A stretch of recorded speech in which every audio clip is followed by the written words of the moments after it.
ఈ కేసు పెట్టి సాధించింది ఏమీ లేదు, ఒక పైశాచిక ఆనందం పొందడం తప్పితే, అదేవిధంగా మా తల్లిదండ్రుల్ని మానసికంగా వేధించడం ఒకటి సాధించినారు తప్పితే ఈ కేసు వల్ల సాధించింది ఏమీ లేదు. కోర్టు నుంచి వెసులుబాటు పొందిన తర్వాత కేసు వివరాలన్నీ కూడా వివరంగా మరొకసారి నేను మాట్లాడతానని చెప్పి కూడా మీకు అందరు కూడా తెలియజేస్తా ఉన్నాను.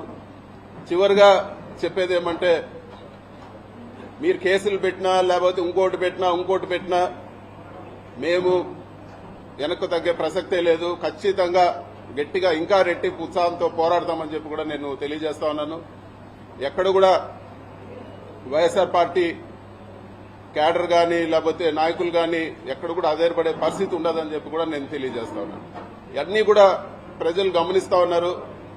ఇవన్నీ కూడా ఒక డైవర్షన్ టాక్టిక్స్ లో భాగమే అని చెప్పి కూడా అందరూ కూడా గమనించాలని చెప్పి కూడా నేను కోరుతా ఉన్నాను. ప్రభుత్వం చేయాల్సిన పనులు పక్కన పెట్టి ఏదో ఒక అభూత కల్పన చేసి రకరకాల కేసులు పెట్టి నాయకులందరినీ కూడా జైళ్లలో పెట్టి, సంబంధం ఉన్నా లేకపోయినా ఎట్లంటే అట్లా జైళ్లలో పెట్టి, ఇదంతా కూడా వాళ్ళు చేయాల్సిన పనుల నుంచి డైవర్షన్ చేసే పరిస్థితి ఉందని చెప్పి కూడా మనం అందరం కూడా తెలుసుకోవాలని చెప్పి కూడా నేను తెలియజేస్తా ఉన్నాను.